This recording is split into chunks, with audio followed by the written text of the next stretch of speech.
नमस्कार। हम दशकंठी 2021 का एक और वीडियो, एक और तांडव एनटीए के द्वारा जारी है। ठीक है, सिद्धार्थ विश्वविद्यालय ने भुगत लिया, रानी दुर्गावती विश्वविद्यालय ने भुगत लिया और अब बारी है सेंट्रल यूनिवर्सिटी ऑफ राजस्थान की। उसके ऊपर भी एनटीए का तांडव चल चुका है और उसी की वजह से एंट्रेंस तो हो चुका होगा आपका, ऐसा मुझे लगता है अच्छे से हो चुका होगा। नहीं हुआ होगा तो भी हम कुछ नहीं कर सकते, लेकिन अगर हो गया है तो अब बारी है आपके इंटरव्यू की। और वही इंटरव्यू अब थोड़ा सा चेंज हो गया है, कारण एनटीए, क्योंकि एनटीए की परीक्षाएं होने वाली हैं 4 और 5 दिसंबर को, जिनके कारण आपका इंटरव्यू 3 और 5 जनवरी को अब नहीं होगा। ठीक है, चलिए नया शेड्यूल आपको बता देंगे, कारण आपको हमने पहले बता दिया, क्योंकि अभी 29 दिसंबर है, 30 और 31 दिसंबर बाकी है। ना जाने और क्या बवंडर या बवाल खड़ा करेगा एनटीए, हमें भी नहीं मालूम, लेकिन जो अपडेट था आपको बता दिया।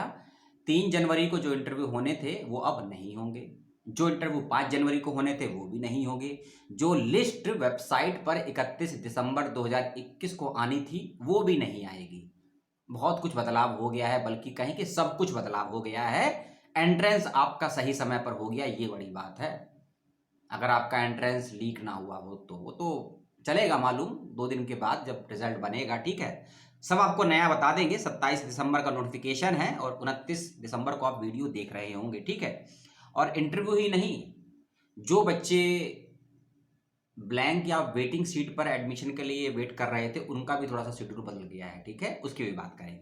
पहली चीज, एंट्रेंस आपका 28 को हो चुका है और 31 दिसंबर को आपको एक लिस्ट मिलनी थी वेबसाइट पर, जिसके अनुसार मालूम चलता कि कौन कौन से ऐसे बच्चे हैं जो इंटरव्यू के लिए क्वालिफाई हो गए हैं। ठीक है, अब वो लिस्ट 31 दिसंबर को नहीं आएगी, बल्कि 3 जनवरी को आएगी वेबसाइट पर। ठीक है, जिसमें ये मालूम चल जाएगा कि एग्जामिनेटेड कैटेगरी में और एंट्रेंस क्वालिफाई होने के बाद कितने बच्चे फाइनली इंटरव्यू के लिए सेलेक्ट हुए हैं। सभी अलग अलग डिपार्टमेंट की लिस्ट आएगी 3 जनवरी 2022 को। टाइम नहीं दिया गया। ठीक है, इसके अलावा ऐसे कौन से कैंडिडेट हैं जिनको ऑनलाइन और ऑफलाइन माध्यम से इंटरव्यू के लिए विश्वविद्यालय बुलाएगा, कौन से, क्योंकि एक लिस्ट आएगी सभी बच्चों की और एक लिस्ट उन बच्चों की आएगी जो बच्चे ऑनलाइन इंटरव्यू देंगे और जो बच्चे ऑफलाइन इंटरव्यू देंगे। ठीक है, तो इसकी सूचना 5 जनवरी 2022 को वेबसाइट पर आने की नोटिफिकेशन में कहा गया है। ठीक है, इंटरव्यू की डेट 11 जनवरी ही है, फरवरी नहीं है। ठीक है, 11 जनवरी सुबह 10 बजे ऑनलाइन ऑफलाइन माध्यम से बच्चों का इंटरव्यू होगा। ऑफलाइन माध्यम से बच्चों का इंटरव्यू, बच्चों से मतलब पीएचडी कैंडिडेट का इंटरव्यू रखा गया है ऑफलाइन माध्यम से 11 नवंबर को। ठीक है, और इसके साथ साथ इसमें को लिखा गया है 12 जनवरी की भी डेट है।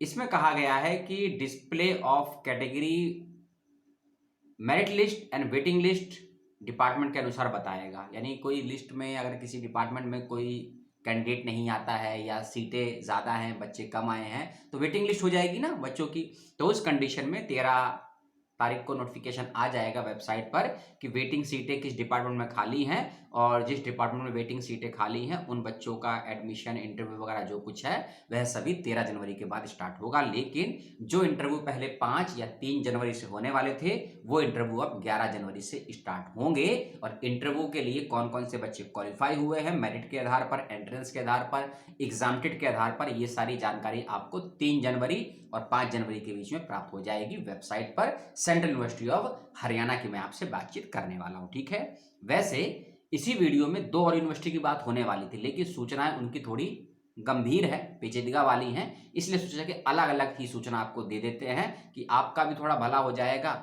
हम तो अपना भला कर ही लेंगे। ठीक है, चलिए वीडियो समाप्त हो गया है। कुछ और जरूरी बात हो तो मुझसे पूछ लीजिएगा, क्योंकि एक सवाल आप कॉमन करेंगे, उसका जवाब मैं दे देता हूँ कि सर नेट वाले बच्चों को एग्जामिनेटेड थे क्या। अगर आप एग्जामिनेटेड कैटेगरी में थे या थी, लेकिन फिर भी आपका एडमिट कार्ड आ गया है और आपने एंट्रेंस नहीं दिया है, तो आप इंटरव्यू में नहीं जा पाएंगे।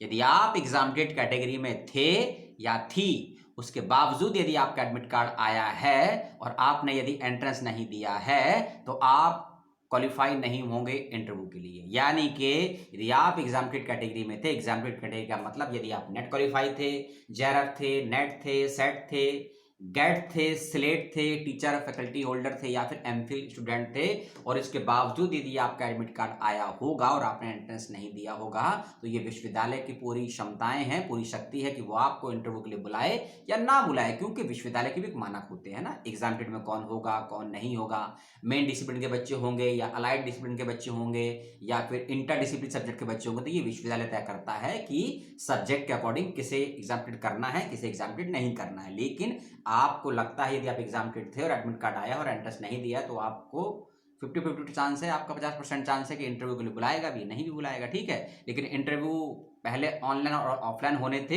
लेकिन जो अब नया नोटिफिकेशन है उसमें कह दिया गया है ओनली फॉर ऑफलाइन। जो 11 जनवरी को इंटरव्यू होगा उसमें लिखा है ओनली फॉर ऑफलाइन, ऐसा उसमें कहा गया है। ऑनलाइन का इंटरव्यू कब होगा इसकी कोई जानकारी नहीं, तो इसका मतलब मान के चलिए कि इंटरव्यू ऑफलाइन ही होगा। अब मालूम नहीं राजस्थान सरकार को कोविड नहीं दिखता है या ओमिक्रॉन नहीं दिखता है। ये तो वही हो गया जैसे चुनाव आयोग को रैलियां नहीं दिखती हैं लेकिन विश्वविद्यालयों में बच्चे पढ़ रहे हैं, लाइब्रेरियां थोड़ी बहुत खुली हैं, वो दिखता है। पता नहीं उसको दिखता है या दिखाया जाता है, और हम जैसे विद्यार्थी शोधार्थी को क्या नहीं दिख रहा है और हम क्या किसी को समझा नहीं पा रहे हैं, क्योंकि मंदिरालय खुलेंगे, रैलियां होंगी, लेकिन पुस्तकालय और विश्वविद्यालयों से खतरा है देश को। और इसी आशंका में हो सकता है 8 जनवरी को जो पुस्तक मेला लग रहा है ना वो स्थगित कर दिया जाए, क्योंकि पुस्तकों से खतरा है समाज को, है ना। बहुत बड़ा खतरा है। किसी चुनाव की रैली की बात नहीं कर रहा हूं, किसी बाबा के बयान की बात नहीं कर रहा हूं, ये खतरा मंडरा रहा है बुक फेयर पर भी और 23 जनवरी 2022 को होने वाली यूपी टेट की परीक्षा पर भी। एडवांस में 3 खबरें दी हैं। अगर आप इस वीडियो को देख रहे हैं और यदि आप यूपी टेट के हैं तो इस वीडियो को शेयर कर दीजिएगा, क्योंकि मुझे लगता नहीं है कि परीक्षा हो पाएगी 23 तारीख को, क्योंकि एडमिट कार्ड अगर आ जाए 22 तारीख को, 12 तारीख को तो गनीमत है। लेकिन आपका एग्जाम यदि सबमिट हो जाता है ना 100%, तभी मानिएगा कि एग्जाम पूरा हो गया, क्योंकि आप भुगत चुके हैं उसका टेलर 28 तारीख को। 2 घंटे के बाद किसी ने कहा फोन पे कान में आके कि एग्जाम पोस्टपोन हो गया है, कैंसिल हो गया है ना।